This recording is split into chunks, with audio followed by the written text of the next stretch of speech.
दोस्तों, अगर आपका ख्वाब भी है इंग्लिश बोलना और वो भी ग्रामर को सीखकर, तो आपका ये ख्वाब इस कोर्स के जरिए पूरा हो सकता है। इस कोर्स में हम आपको 20 क्लासेस सिखाने जा रहे हैं, जिसमें आपको ग्रामर की मुख्तलिफ चीज़ें जो कि हम रोज़मर्रा अपनी इंग्लिश स्पीकिंग में यूज़ कर रहे होते हैं और हम गलत यूज़ कर रहे होते हैं, उनको कैसे सही बोलना है। इस कोर्स को करके आपके लिए इंग्लिश बोलना और भी हो जाएगा आसान। अगर आपने हमारी प्रीवियस 2 क्लासेस मिस कर दी हैं तो दोस्तों परेशानी वाली कोई बात नहीं है, आपको उन क्लासेस के लिंक्स नीचे डिस्क्रिप्शन में मिल जाएगा। तो चले दोस्तों, हमारे आज का जो क्लास यानी जो सबक नंबर 3 है वो स्टार्ट करते हैं और आपको ग्रामर के मुतालिक कुछ और नया सिखाते हैं। लेकिन उससे पहले अगर आपने हमारी जो प्रीवियस क्लास है वो देखी है तो उसका खुलासा हम चाहेंगे कि आपको उसका खुलासा ज़रूर पता होना चाहिए, ताकि आपके लिए स्टेप बाय स्टेप इस इंग्लिश ग्रामर कोर्स को समझना और अपनी डेली रूटीन में ग्रामर के ज़रिए इंग्लिश बोलना आसान हो जाए। तो दोस्तों, हमने पिछली क्लास में जो सीखा था वो ये सीखा था कि सेंटेंस के कितने हिस्से होते हैं। ठीक है, आपको हमने बताया था कि सेंटेंस के 3 हिस्से होते हैं, सब्जेक्ट, वर्ब, ऑब्जेक्ट। इन तीनों को मिलाकर हम एक पूरा सेंटेंस बनाते हैं। तो ये सेंटेंस के 3 हिस्से होते हैं, जैसे कि she likes cat, subject, verb and object. फिर हमने आपको बताया था वर्ड ऑर्डर। अब ये वर्ड ऑर्डर क्या होता है? वर्ड ऑर्डर से मुराद ये होता है कि सबसे पहले हमने सब्जेक्ट को यूज़ करना है, उसके बाद वर्ब, ठीक है, देन हम ऑब्जेक्ट को यूज़ करेंगे। ग्रामर में हमारे पास वर्ड ऑर्डर की तरतीब कुछ यूँ होगी, सबसे पहले हम सब्जेक्ट को यूज़ करेंगे, फिर वर्ब एंड देन ऑब्जेक्ट। जैसे कि ही रीड्स बुक, ये हमारे पास सब्जेक्ट आ गया, ये वर्ब और ये ऑब्जेक्ट। तो दोस्तों, ये था हमारी पिछली क्लास का खुलासा। अब हम आज के सबक की बात करते हैं, जिसमें हम आपको सिखाएंगे, सबसे पहले आपको लेटर में क्या सिखाएंगे। लेटर में सबसे पहले हम वॉवल और कॉन्सोनेंट के बारे में अब आपको बताएंगे। उसके बाद वर्ड क्या होता है, वर्ड के अंदर प्रीफिक्स और सफिक्स क्या होते हैं, ये हम आपको बताएंगे। फ्रेज क्या होता है, सेंटेंस क्या होता है, फिर सेंटेंस में सब्जेक्ट और प्रेडिकेट। ये आपको तमाम चीज़ें जो है दोस्तों सबक नंबर 3 में आपको ये सिखाई जाएगी। सबसे पहले तो हमें पता होना चाहिए कि लेटर क्या होता है। लेटर यानी जिसे हम खत भी कहते हैं और हर्फ भी कहते हैं। वर्ड से मुराद हर्फ, फ्रेज किसे कहते हैं, जुमले को, और सेंटेंस फिक्रा। अब इनको मजीद अगर आप बेहतर समझना चाहते हैं तो आपने मेरे साथ आखिर तक रहना है, ताकि आपको इनके जो डिफरेंसेस हैं, जो आपको कन्फ्यूजन है, वो आपको सारी क्लियर हो सके। तो सबसे पहले हम बात करते हैं जी लेटर की। लेटर क्या होता है, इसकी हम डेफिनेशन देख लेते हैं। इंग्लिश के तमाम अल्फ़ाबेट्स, अल्फ़ाबेट से मुराद क्या है जी, इंग्लिश के तमाम अल्फ़ाबेट से मुराद, ये हमारे पास मिसालें हैं, मजीद हम आपको मिसालें भी देंगे। यानी A to Z तमाम हरूफ को लेटर कहा जाता है। ए से लेके Z तक तमाम जो हरूफ होंगे उनको हम क्या कहेंगे, लेटर कहेंगे। ठीक है, जैसा कि ABC, GHI, LMN, XYZ। I hope कि ये बहुत ईजी है इसको समझना। लेटर क्या होता है कि आपके पास इंग्लिश में जितने भी अल्फ़ाबेट्स हैं A से लेके Z तक, उन तमाम को हम क्या कहेंगे, लेटर कहेंगे। ये आपके सामने कुछ मिसालें दी हैं, ABC, GHI, KLMNOP, QRST, UV, WXYZ। ठीक है, आई होप कि ये आपको समझ आ गया होगा। अब हम आगे बढ़ते हैं। लेटर में फिर हम बात करेंगे वॉवल्स और कॉन्सोनेंट्स, जिनकी साउंड्स होती हैं, वो हरूफ कौन से हैं आपको वो भी बता देते हैं। दोस्तों, हमारे पास जो वॉवल्स हैं वो सिर्फ 5 लेटर्स होंगे। लेटर्स की बात कर रहा हूँ मैं, वर्ड की बात नहीं कर रहा। वर्ड क्या होता है वो हम आगे सीखेंगे। लेटर हमारे पास है कुछ यूं, ए से लेके जेड तक हमारे पास तमाम के तमाम लेटर्स हैं, और उन लेटर्स में हमारे पास कुछ वॉवल्स हैं और कुछ कॉन्सोनेंट्स हैं। ठीक है, तो वॉवल्स है हमारे पास A, E, I, O, U। ये जो 5 लेटर्स हैं ये हमारे पास वॉवल्स होंगे, और इसके अलावा जो तमाम हरूफ होंगे कॉन्सोनेंट्स होंगे। इन तमाम चीज़ों के बारे में हम एक डिटेल्ड वीडियो बनाएंगे अलग से। तो अभी आपने सिर्फ ये सीख लेना है कि लेटर में वॉवल्स कितने हैं, कौन कौन से हैं, और कॉन्सोनेंट्स कौन कौन से होते हैं। ठीक है, आई होप कि ये आपको समझ आ गया होगा। इन 5 हरूफ के अलावा बाकी सारे के सारे कॉन्सोनेंट्स होते हैं। ठीक है, आगे हम बात कर लेते हैं जी वर्ड की। वर्ड का माना क्या होता है, हर्फ। ठीक है, लेटर और वर्ड में फ़र्क होता है। लेटर क्या होता है, A से लेके Z तक लेटर होते हैं। अलग से हम एक बात करें, A, B, C। अब मैंने अलग अलग एक एक बोला है, तो हमारे पास अलग अलग ये जो मैं बोल रहा हूं ये हमारे पास लेटर है। ये हमारे पास क्या है, A एक लेटर है, B एक अलग से लेटर है, और C लेटर है। अब वर्ड क्या होता है ये देख लेते हैं। 2 या 2 से ज्यादा देख ले यहाँ पर थोड़ा सा ये डिफरेंस है कि लेटर में सिर्फ एक होता है और वर्ड में आपको दो या दो से ज्यादा लेटर मिलकर एक हर्फ को बनाते हैं। ठीक है, तो जहां पर आपको दो या दो से ज्यादा जो लेटर है वो नजर आएंगे तो आपके पास वो क्या बन जाएगा, वर्ड बन जाएगा। ठीक है दोस्तों, एग्जाम्पल देखते हैं। ये हमारे पास एग्जाम्पल है बॉय। बॉय में आपको कितने लेटर नजर आ रहे हैं, BOY। बॉय में आपको दो से ज्यादा लेटर नजर आ रहे हैं, यानी 3 लेटर नजर आ रहे हैं, तो हमारे पास वर्ड हुआ। तो जहां पर भी आपको दो से ज्यादा लेटर नजर आए, दो या दो से ज्यादा लेटर्स नजर आएंगे, तो इसका मतलब क्या होगा कि वो वर्ड है। जैसे कि हमारे पास यहाँ पर 3 लेटर्स हैं, इस तरह हमारे पास मैन, हमारे पास यहाँ पर 3 लेटर्स हैं, MA और N। कैट, ये एक लेटर, ये दूसरा लेटर और ये तीसरा लेटर। ठीक है, फैन, ये यहां पर भी हमारे पास 3 लेटर है। मिल्क, ये यहां पर हमारे पास 4 लेटर आ गए। ठीक है, हमने कहा था दो या दो से ज्यादा हो और हमारे पास क्या बन जाएगा, वो वर्ड बन जाएगा। डॉग, यहां पर हमारे पास 3 लेटर्स हैं। ठीक है दोस्तों, तो एक चीज अपने माइंड में रखनी है, लेटर क्या होता है, अलग से एक जो हमारे पास हो ए, ये लेटर है। अगर उसमें हम थोड़ा सा इजाफा कर दें, एक या दो, एक की बात सॉरी हम नहीं करेंगे, दो या दो से ज्यादा, दो हर हाल में होने चाहिए, क्योंकि अगर आप उसको हर बनाना चाहते हैं तो हर हाल में दो जरूर होने चाहिए, दो या दो से ज्यादा। ठीक है, तो वो जो लेटर होंगे मिलकर एक हरफ को बनाते हैं। तो ये आपके पास कुछ एग्जांपल्स हैं, मुझे उम्मीद है कि आपको समझ आ गया होगा कि वर्ड क्या होता है। ठीक है दोस्तों, अब सर हम बात कर लेते हैं दोस्तों प्रीफिक्स की। प्रीफिक्स आमतौर पर हम अपनी डेली रूटीन में इस्तेमाल कर रहे होते हैं, लेकिन चूंकि हमें बेहतर तौर पर ग्रामर में हम कैसे इसको इस्तेमाल कर सकते हैं वो हमने सीखा नहीं होता, इसलिए हमें इनकी समझ नहीं आती कि प्रीफिक्स क्या होते हैं और सफिक्स क्या होते हैं। सबसे पहले इसकी डेफिनेशन देख लेते हैं। किसी भी लफ्ज यानी वर्ड की बात कर रहे हैं के शुरू में एक और हर्फ लगाकर एक नया हर्फ बनाना। ठीक है, यानी किसी भी लफ्ज के शुरू में आप एक और हर्फ लगा देंगे तो हमारे पास एक नया हर्फ बन जाएगा। अब ये जो हमारे पास नया हर्फ बन जाएगा वो क्या होगा, हमारे पास प्रीफिक्स होगा। ऐसा आपको समझ नहीं आएगा। एग्जाम्पल देखिए, हैप्पी, अभी हमारे पास एक लफ्ज है यानी वर्ड है हमारे पास, हैप्पी, खुश होना। ठीक है, अब हम चाहते हैं जी इसको प्रीफिक्स बनाएं। प्रीफिक्स क्या होता है, हमने क्या कहा था, किसी भी लफ्ज के शुरू में, हमने यहां पर शुरू में अन लगा दिया तो ये क्या बन गया, अनहैप्पी बन गया। अब ये हमारे पास एक नया वर्ड बन गया है, इसी को हम क्या कहते हैं, प्रीफिक्स कहते हैं। हैप्पी का माना खुश होना और अनहैप्पी नाखुश, ये हमारे पास नया वर्ड बन गया। और देखते हैं राइट, लिखना, और ये हमने जब री इसके शुरू में लगाया तो क्या बन गया, री राइट, दोबारा से लिखना, हमारे पास एक नया वर्ड बन गया।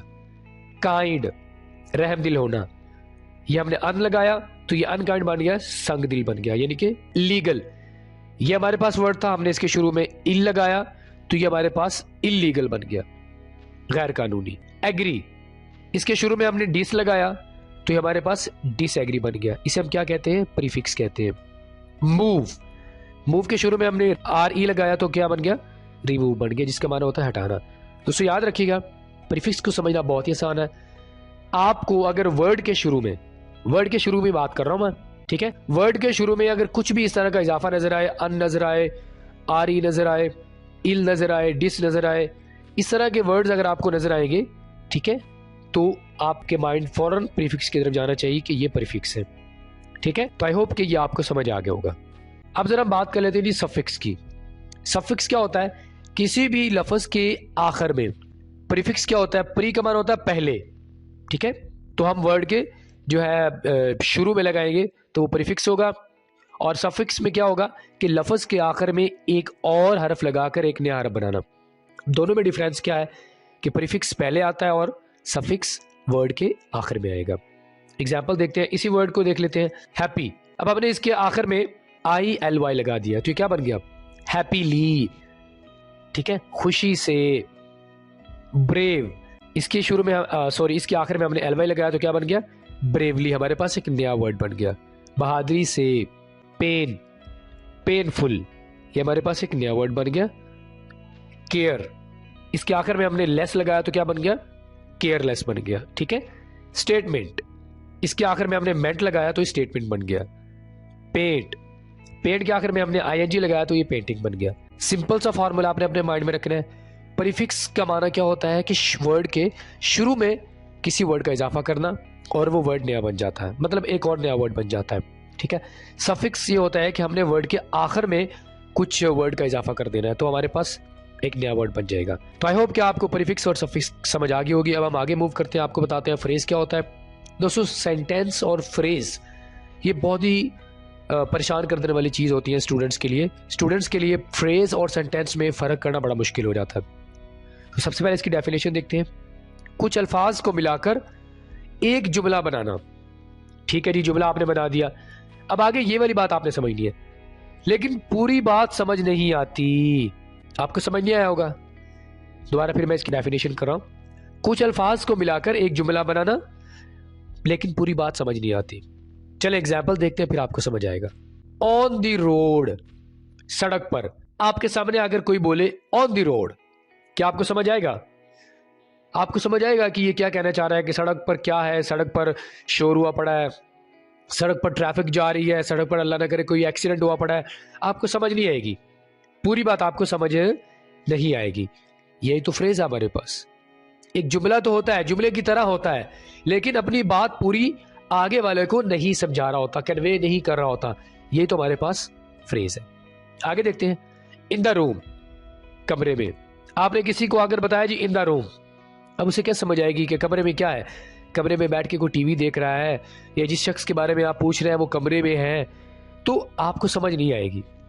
यही तो फ्रेज है। ठीक है।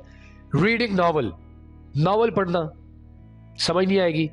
इन द रेन, बारिश में। बारिश में क्या हो रहा है? बारिश में बंदा भीग जाता है या कोई बंदा बारिश में खड़ा हुआ है, आपको समझ नहीं आएगी। बाय द वे, वैसे। आउट ऑफ स्कूल, स्कूल से बाहर। स्कूल से बाहर क्या? स्टूडेंट खड़े हैं या कोई एम्बुलेंस आई खड़ी है, क्या हो रहा है? तो इन तमाम एग्जाम्पल्स में आप देखें, आपको कोई बात समझ आ रही है? कोई बात समझ नहीं आएगी। यही फ्रेज है। फ्रेज आपको कभी भी पूरी बात समझाएगा नहीं। एक जुमला तो होता है, आप इसे जुमला या एक फिक्रा कहते हैं।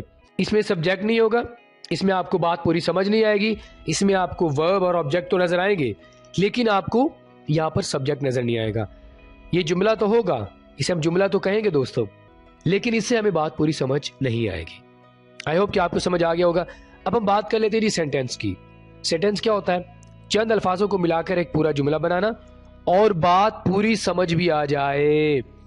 यही फर्क है फ्रेज और सेंटेंस में। सेंटेंस में हमें बात पूरी समझ आ जाती है कि आगे वाला क्या मैसेज देना चाह रहा है। अगर हम बात करें जी फ्रेज की, फ्रेज में हमें बात पूरी समझ नहीं आती। ठीक है। यही फर्क है सेंटेंस और फ्रेज में। और एक और फर्क भी ये है कि सेंटेंस में आपको सब्जेक्ट, वर्ब, ऑब्जेक्ट तीनों नजर आएंगे। फ्रेज में आपको तीनों चीजें नजर नहीं आएंगी, इसलिए तो उसमें आपको बात पूरी समझ नहीं आती। इसी एग्जाम्पल को ले लेते हैं। ऑन द रोड, ये हमारे पास थे। इन the room, reading a novel. अब इसी के शुरू में हमने क्या लगा दिया? हमने सब्जेक्ट को लगा दिया, तो हमें बात पूरी समझ आ गई है। ठीक है ना। जैसा कि आपने कहा जी the car is on the road, car सड़क पर है। She is sitting in the room, वो कमरे में बैठी है। He is reading a novel, वो एक नॉवल पढ़ रहा है। तो जब हम इसके शुरू में सब्जेक्ट का इजाफा कर देंगे या कुछ ऐसे वर्ड्स का इजाफा कर देंगे जिससे हमें बात पूरी समझ आ जाए, तो वो हमारे पास सेंटेंस बन जाएगा। ठीक है। अकेले फ्रेज की हमें बात पूरी समझ नहीं आती, आधी बात समझ आती है, आधी समझ नहीं आती। ऑन दी अदर हैंड अगर हम सेंटेंस की बात करें तो यहां पर सेंटेंस में हमें बात पूरी समझ आएगी। ठीक है। ओके दोस्तों, तो सेंटेंस में फिर हमने देखना है जी सब्जेक्ट क्या होता है। बड़ा ही इजी है। किसी भी काम के करने वाले को फाइल कहते हैं। सब्जेक्ट यही है। दुनिया में कोई ऐसा काम नहीं है जिसे कोई करने वाला ना हो। कोई करने वाला होता है तो तभी कोई काम हो रहा होता है ना। कोई काम बगैर सब्जेक्ट के नहीं होता। बस ये चीज आपने अपने माइंड में रखनी है। जैसे कि Asim is plucking the flower, Asim फूल तोड़ रहा है। अब ये जो फूल तोड़ने वाला काम है, प्लकिंग वाला जो काम है, ये कोई ना कोई कर रहा है ना, तो ये हमारे पास सब्जेक्ट हुआ। आसिम हमारे पास क्या हुआ? सब्जेक्ट हुआ। किसको तोड़ रहा है वो? फ्लावर को। ठीक है। He is eating an apple, वो एक सेब खा रहा है। तो ये जो खाने वाला काम कर रहा है एप्पल को, ये हमारे पास क्या हुआ? फाइल हुआ। इस तरह he stole my bike yesterday, उसने कल मेरी मोटरसाइकिल चोरी की थी। ही हमारे पास सब्जेक्ट है, किसी ने चोरी तो की है ना, तो यहां पर ये हमारे पास सब्जेक्ट आ जाएगा। ठीक है दोस्तों, आगे हमारे पास लास्ट है जी प्रेडिकेट। प्रेडिकेट थोड़ा सा आपके लिए आपको लग रहा होगा कि मुश्किल है, आपने पहली दफा ये वर्ड सुना है। लेकिन आपके लिए समझना बहुत आसान हो जाएगा। इसकी डेफिनेशन देखते हैं। फाइल के मुतालिक किसी काम की खबर देना। इसका काम ये होगा कि आपको ये बताए कि फाइल क्या काम कर रहा है। जैसा कि हमें किसी के बारे में मुखबिर रख दिया जाए कि आपने ये बताना है कि ये बंदा क्या काम कर रहा है। आपने हमें पल पल इस चीज़ की खबर देनी है कि ये बंदा सुबह को कहाँ जाता है, शाम को कहाँ जाता है और रात को कहाँ जाता है। तो आप एक खबर रसा के तौर पर काम कर रहे हैं ना। आपने हर चीज़ के बारे में खबर देनी है उस बंदे के बारे में। तो यहाँ पर प्रेडिकेट का भी यही काम होता है कि इसने सब्जेक्ट जो होगा उसके बारे में आपको खबर देनी है कि वो कौन सा काम कर रहा होता है। ये सिंपल सी इसकी डेफिनेशन है जो आपने अपने माइंड में रख लेनी है, ठीक है। जैसा कि Asam is plucking the flower. अब यहाँ पर आपको ये जो प्रेडिकेट है, ये हमारे पास प्रेडिकेट है, ये आपको क्या बता रहा है सब्जेक्ट के बारे में कि मेरा जो सब्जेक्ट है वो कौन सा काम कर रहा है, वो फूल तोड़ रहा है। तो ये आपको यहाँ पर खबर दी जा रही है, ठीक है। He is eating an apple, वो एक सेब खा रहा है। यहाँ पर सब्जेक्ट के बारे में क्या खबर दी जा रही है, ये हमारे पास सब्जेक्ट है, ठीक है। ये हमारे पास पूरा का पूरा प्रेडिकेट आ जाएगा। खबर ये दी जा रही है कि वो सेब खा रहा है। अब ये प्रेडिकेट जो है ये अपने सब्जेक्ट के बारे में, ये जो ही है इसके बारे में खबर दे रहा है आपको कि वो सेब खा रहा है, ठीक है। Okay, he stole my bike yesterday, उसने चुराई। क्या चीज चुराई? My bike yesterday. अब ये जो हमारे पास माई बाइक यस्टरडे है ये पूरी की पूरी खबर है, यानी एक न्यूज की तरह है, ठीक है। अब ये जो हमारे पास प्रेडिकेट है ये इसने आकर हमें ये बताया कि मेरा जो सब्जेक्ट है वो किस काम को कर रहा है, कौन से काम में इन्वॉल्व है। उसने कौन सा काम किया है, उसने चोरी वाला काम किया। और कौन सी चोरी की है, क्या चीज चोरी की है, मेरी बाइक चोरी की है यस्टरडे। सिंपल सी बात है, प्रेडिकेट का काम ये होता है कि जो सब्जेक्ट होता है उसके बारे में आपको खबर देना कि वो कौन सा काम कर रहा है, ठीक है दोस्तों। ऑलराइट फ्रेंड्स, तो आज की हमारे जो क्लास नंबर 3 है ये पे मुकम्मल होती है। मुझे उम्मीद है कि आपने इस क्लास यानी सबक नंबर 3 में ग्रामर की जो मुतालिक बहुत सारी इंपॉर्टेंट चीज़ें हैं वो आपने सीख ली होंगी। अगर आप चाहते हैं कि आप हमारे साथ यूं ही अपनी इंग्लिश को इंप्रूव करते रहें तो आप हमारी क्लासेस को देखते रहें। मजीद आप प्रैक्टिस वगैरह भी कर सकते हैं खुद से, आप कमेंट में सेंड कर सकते हैं। और अगर आप चाहते हैं कि व्हाट्सएप पर हम आपकी प्रैक्टिस चेक करें तो व्हाट्सएप पर भी आप खुद से अपनी प्रैक्टिस बनाकर आप वहाँ पर सेंड कर सकते हैं, हम आपकी प्रैक्टिस को चेक करेंगे। लेसन अगर आपको अच्छा लगा हो तो लाइक कीजिए, अपना फीडबैक